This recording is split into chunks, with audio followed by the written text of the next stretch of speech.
Next Goal Wins on the road. I'm here with Joe. Joe's not a very happy man after that performance today. Joe, first of all, let's get your thoughts. 1-1 draw, USA, New Zealand. Overall, I was pretty disappointed. I didn't think we created many chances going forward.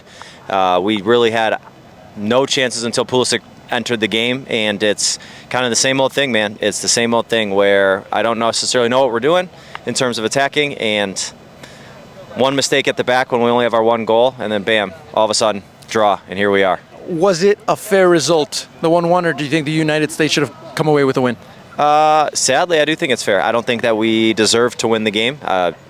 When you can't create chances and you score one goal, it's at any time you can make a mistake and then the ball's in the back of your net. So no, I don't think the United States deserved to win, and I do think it was a fair result. I'm going to be a little bit more critical than Joe here because, to be honest, and I told this to the guys while we were watching the game, this was probably one of the least technically well-played matches that I've seen in a professional football match in a long time.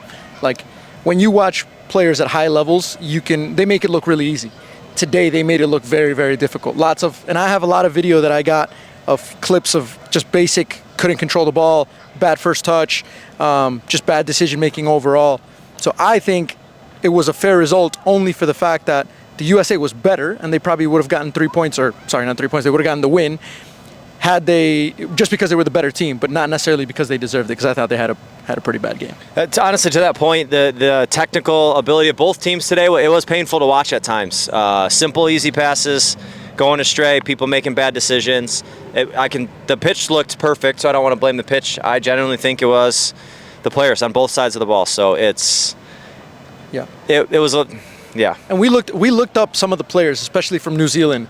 And some of these guys are playing in like second division in random countries, not random countries, but like, for example, one of their players was second division in Austria. And I don't think he had the greatest game, but you're talking about the United States men's national team. They should be much better than a player that's playing in the second division in Austria. So I guess my next question to you, Joe, is where does it go from here in terms of Poch finally takes over? So the announcement just came out right before the match started. Where does he take it from here? What would be his first steps in charge? I think the first steps in charge would have to be figuring out like what players do we really want on the team and how are we going to play. Because I don't think that we have a decisive way of playing that's true to whatever our identity is. So I think he needs to come in and come up with the identity and then find the players who are going to fit into that.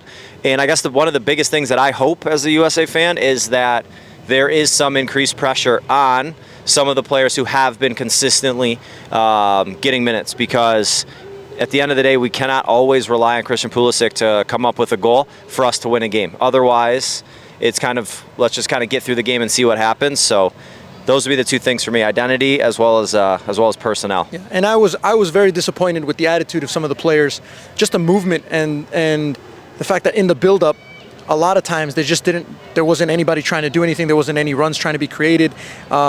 It was very slow at times. It looked like, honestly, some of the players had just completely stopped running, stopped moving. So I was disappointed at that, considering the fact that you finally get the announcement of Pochettino. You know that this is the last match before Pochettino takes over. So this is probably the one time that you're being watched by the manager very closely. And so it was a really good opportunity for some of these players to show well. And I think just the attitudes were poor. I thought some of the more experienced, or some of the players that you think would be starters under Pochettino, for example, Balogun, I thought he had a really bad game, considering the fact that even he got an assist, and that was the only thing that I saw him do all match. And it was obviously quite a simple pass. Like you mentioned, Christian Pulisic was the only real positive today. I really did like Marlon Fossey. He was a really good player, moving the ball up and down the wings as an outside back. I thought he was really creative. I thought he created a lot of the opportunities.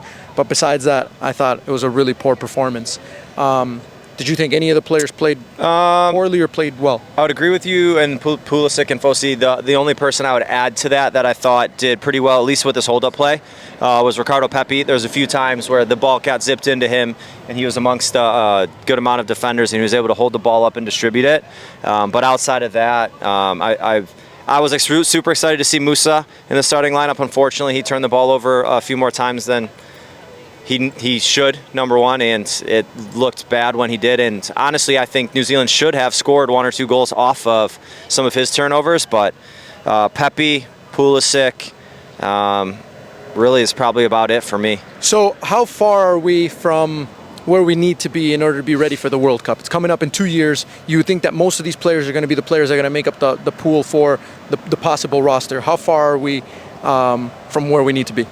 I mean, I guess it depends on what our goal is when we go into it. If our goal is just to kind of get by and get out of the group, I think we can get out of the group with the people we have as long as we play well. If we play like we did today, we'll probably get bounced in the group. So I think we have to step it up a few notches if we're trying to have what I believe most U.S. fans are hoping for, which is our best World Cup finish ever, and get to another quarterfinal or find a way to get to a semifinal or final. So we have a lot of work cut out for us, and hopefully Pochettino's the man for the job and can figure it out. But I would assume him watching this, he's probably thinking, oh my goodness, what did I get myself into, and how am I going to fix it?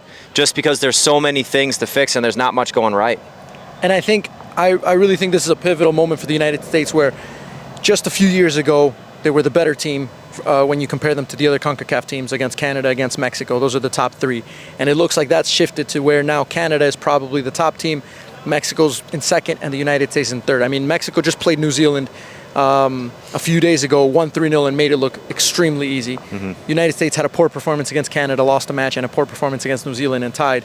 So you got to think, if you're a United States men's national team fan, you'd be pretty disappointed that there might be a shift where Mexico's once again going to be back on top alongside Canada.